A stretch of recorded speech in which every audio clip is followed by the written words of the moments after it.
Hey everybody! Just wanted to get moving this coming week with our upcoming chapters on China and Vietnam, Korea, Japan, because they're all very much connected. And we're beginning with the Qin Dynasty in China. So the chapter 7 is really covering the Qin Dynasty. Then we're getting to the Han Dynasty, the Sui, the Song, and the Song Dynasty is the southern part of China, while in the north, the beginning of the Yuan Dynasty, which is the dynasty under the Mongols, and specifically Kublai Khan. So let's look at some of this. Excuse me. So it's important as we study China and Asia to realize that China today in the 21st century in many ways still maintains some of its characteristics that began really under the Zhou Dynasty, but goes forward as we get into the Qin Dynasty. Qin means Qin Dynasty, and where we get the word China. So what's very interesting about China, there's a couple of things really for our purposes in our conversation.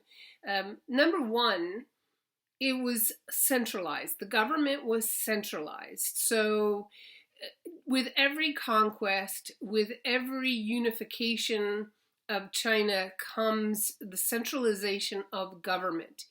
And even today, under Xi Jinping, the current president of China, why is communism still accepted, or why is it easier to thrive under Chinese rule or in China, is because as a whole, China has been under a centralized governance for thousands of years.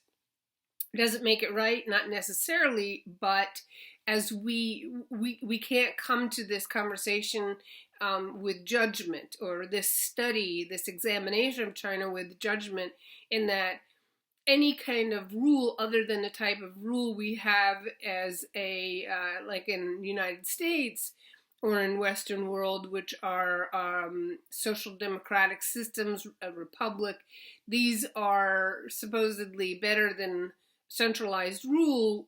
That may be true. That may not be true. It all just depends on the people and where you are. From a historical perspective, you can't come and study another area with the type of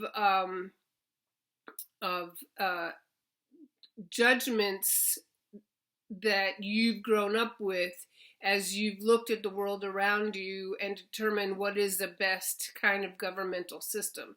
In this moment, as we're studying China and Chinese history and East Asian history, and now moving really forward next week, as we're looking at Goths, Ostrogoths, Visigoths, Mongols in Europe, we have to expand our way of looking at it and look at it for what it was, not what we think is best or right. So Chinese rule, really, there was great unification under the Qin Dynasty. And certainly once we get into the Zhou and the Shang, we're talking about the mandate of heaven. So remember that in order to legitimize your rule, that you are in charge, you have to legitimize it some way or another. Who's going to legitimize it for you? Remember, is it the people who are going to vote and legitimize your leadership, or is it going to be the gods? And in this case, it's the mandate of heaven. So who are you going to argue with? This is the ultimate way to legitimize your role and your ability to lead and your ability to rule over the multitudes of people. So the mandate of heaven, if you remember, I know it's been a while, but if you remember, the mandate of heaven is legitimacy of rule by the gods. And in order to earn the mandate of heaven, in theory, you have to be a good, standing, upright human being that protects those who are who need your help and who need protection. You're that person. Now,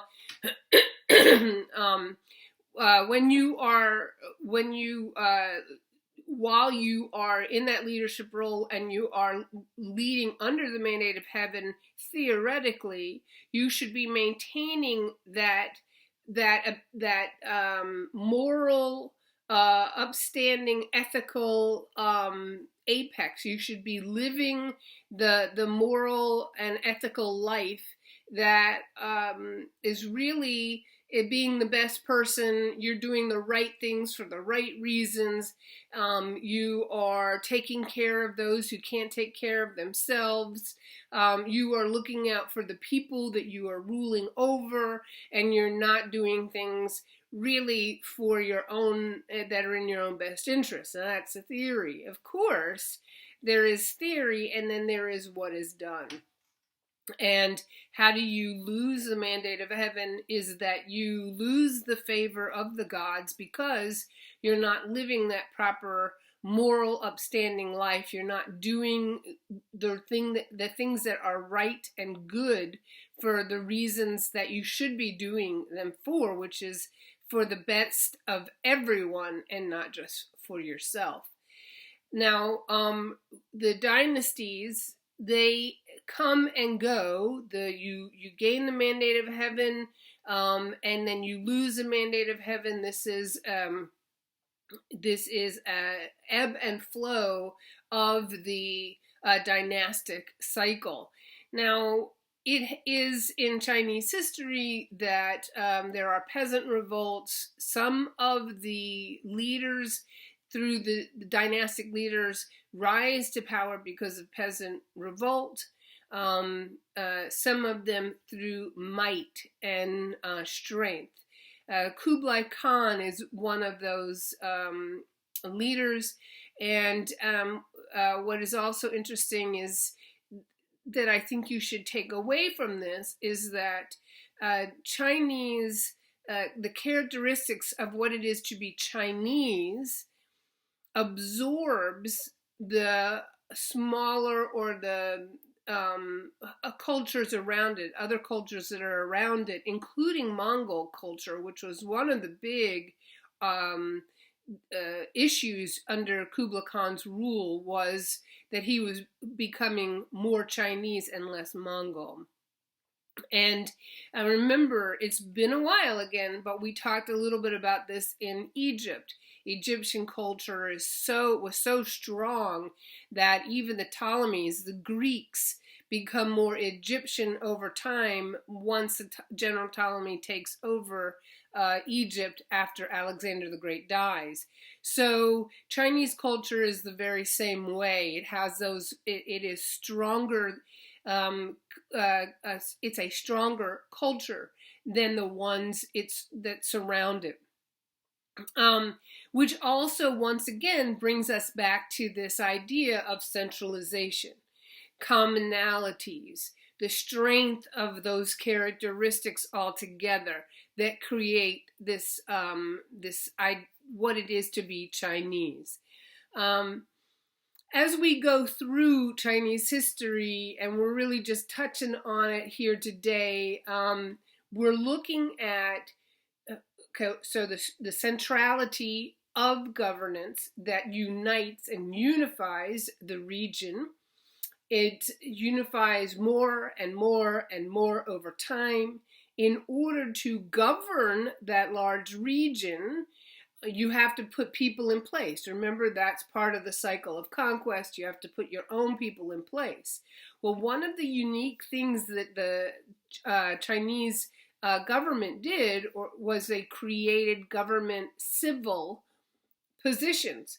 And in order to serve in those positions, which was an honor to do, It was a system based off of merit, your ability, and not where you came from. Now, of course, there are, who gets you in the door. That's always how it's been. But it was really the first system of its kind to create a civil service exam. So even a peasant boy, and it was always a male, a peasant, a male child who showed promise academically, the village could get behind and help educate that child to, even if their family was really very, very poor, so that they could take the civil service exam and now become part of governance. And that was a great position in society. In our modern world now, there are civil servant exams that you take in order to join the post office or to join the sheriff's department. I mean, there are exams that you have to take before you get evaluated to be in the FBI. So this type of exam, which is determined by your knowledge and your understanding of governance and what it is to have civic government, which is different than religious government. So civic government is taking care of people without any kind of religious or vengeful. This is civil government takes the onus of law, the rule of law, out of the hands of emotion and into the realm of governance and reason. At least that's the essence of it. How it plays out, well, we know that it's not fair. Still, this is China is the very first place that creates the civil servant exam. And again, it was based off of your merits, your abilities, and not your wealth and who your parents were necessarily, which also allowed social mobility, upward social mobility, which was heretofore not really an option in most places. So it did that. It also really created this understanding of relationships under Confucius. Remember, we talked, Confucius spoke about social order through relationships. There are 5 different relationships. Only one is equal, and that is friend to friend. There's always someone who is the leader and someone who is led. So it's the emperor to the people. There's the husband to the wife. There's the father to the son, and there's always these relationships of leverage and responsibility. And so Confucius does believe that social order has to be maintained through this power dynamic. But the other thing that Confucius does as well, which then kind of influences the concept of Bushido going forward, and that is this idea of what it is to be a man, what it is to be a real man, which I find quite interesting, not only for that time, but also with regards to our modern world. I think that depending on the culture that you grow up in, it can create the kind of concept of what it is to be a man as being machismo, that you're strong and you are conqueror of women, and that you are I wouldn't want to really say brute, but your feminine side is not really allowed to be present in the way you live your life. You can't cry. You're not allowed to show feeling. You can't hug other men or show any kind of what we call, some people would call feminine emotions. And I would venture to say, when it comes to Confucius and we go to Bushido, that those concepts do not exist. They just don't exist. So in Confucianism and in Bushido, the art of it is the way of the warrior. It is obvious that men, it is a patriarchy. It's obvious that men have a very big role to play, and their role is as leader of the group. And everyone is subservient to that leader. And yet, in both of those cultures, in order to be a true man, a real gentleman, and Confucius uses that concept of gentleman, you have to embrace the yin and yang, the male and female entities of all human, of who you are as a human being. And so poetry very much is a part of the concept of Confucius gentleman, as it is in Bushido, the way of the warrior. Poetry embracing chivalry, that's really a more medieval term, but the idea that you are the protector, you are the tender protector of all things, not just your family, but you are, it's in your hands to be the protector in a good way. It also means that you recognize the strengths and weaknesses of male and female, and you are, in order to really be to be the way of the warrior, or to be a true gentleman, you must embrace the softer side of who you are. And I think that that's very important, because we still live in a world in the West where machismo, or these concepts of being always strong and never wavering and never crying, have always been very, very strong within social order. And I think that what it does is there's no real way for a man to be their true human selves. And so as a result, there's pent-up anxiety that maybe is subconscious. I think that it is that in all ways, as human beings, we should always understand and try to learn about who we are in both our strengths and weaknesses, our tendencies that tend to be considered male, those tendencies that we tend to consider being female characteristics, that we embrace it all. And both Confucius and with the Way of the Warrior and Bushido, they do that. So I think that's really fascinating, because I'll tell you what, if you told a samurai warrior who practiced Bushido that they were not true men, they'd kill you. So, I think that should give us a different perspective on what it is to be a man. And I think that's a very, very important piece of it. And in both, within Confucius and in Bushido, sexual desire doesn't come into the equation. It is about who you are as a human being, your intellect, your feelings. It's not saying you're not sexual. Obviously we all are, but it is not this idea that your sexual prowess is tied to how manly you are. And once again, I think that's also very important to think about, because again, history is about us, and we can learn from these folks in the past, these cultures, these concepts in the past, and look now and say, this is interesting. So there's that. Also, Buddhism starts to be spread. It begins to get spread into China, naturally into Korea, Vietnam, and from Korea over into Japan.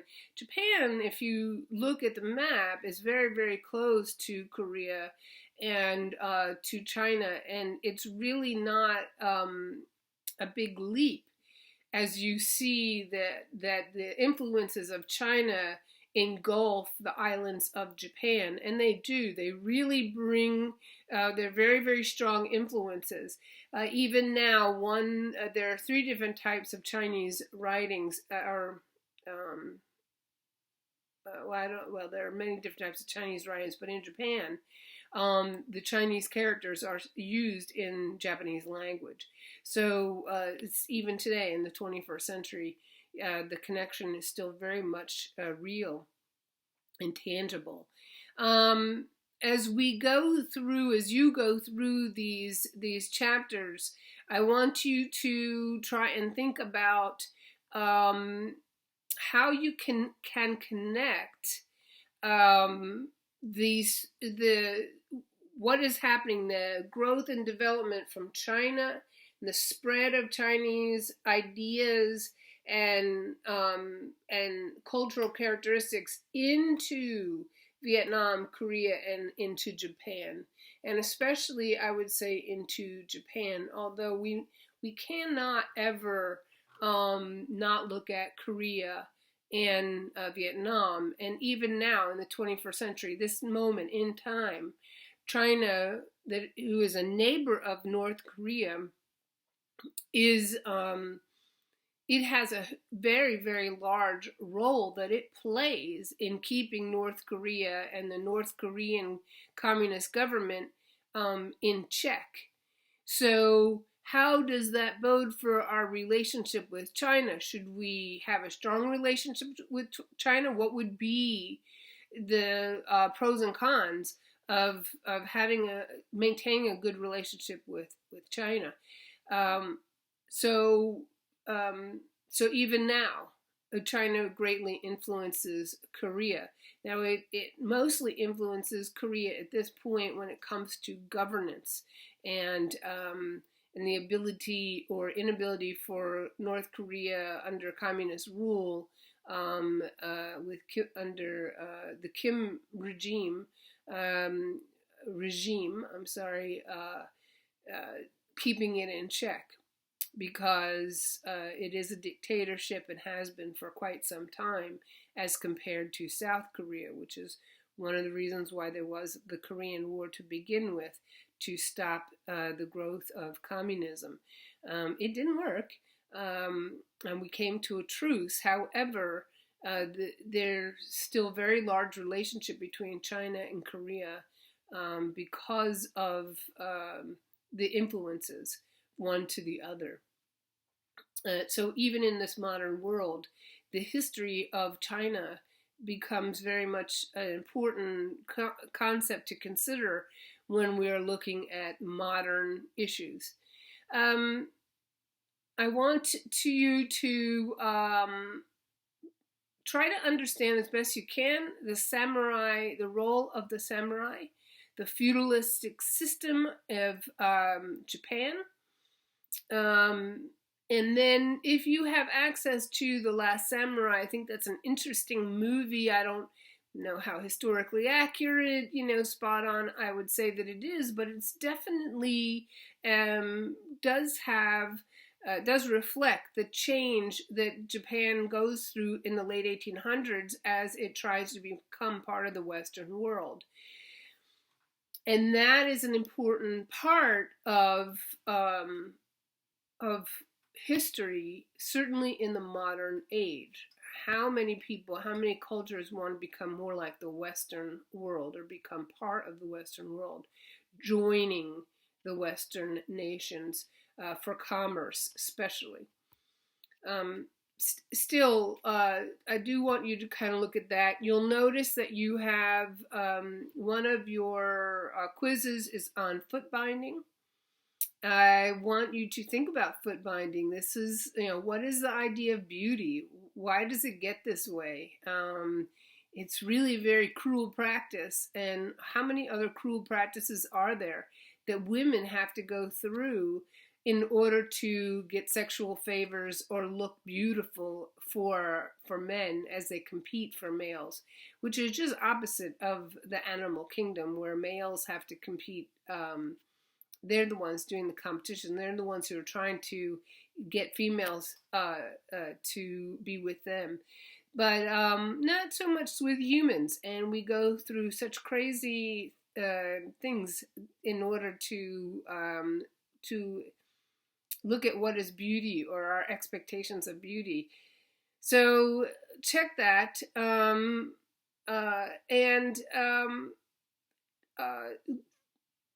make sure that you answer the discussion question that you'll see listed below. I don't want to keep this too long.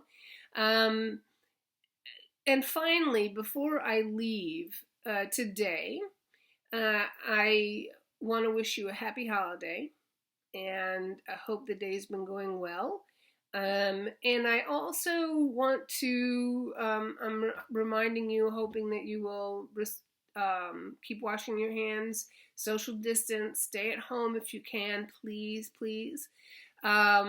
And don't wait until the last minute to complete these discussion boards. I do realize that we're home and it is really, really easy to not want to do anything except play, maybe do some, video games and all that kind of stuff. But you should still be thinking. I mean, your grade is still going to be counting in this class, so please be mindful of that. Make sure you're getting your work done, and you will notice that I am trying to keep up with the grades a little bit more. Apparently Launchpad was not transferring all of the grades into the grade book, and I've been working on trying to get that staying up to date. But these discussion boards are very valuable, and there are a lot of points to them. So be mindful of these. There are more points to be lost, and by not doing the full discussion question by the instructions, and or doing it partially or not doing it at all. And there's no way I can reopen discussion boards. So if you don't do them, this is a big deal. And try not to wait to the last minute, guys. I miss you. Mwah. Love you. Mean it. I hope you have a wonderful, wonderful week, and I am here if you need me. Okay? Love ya. Bye.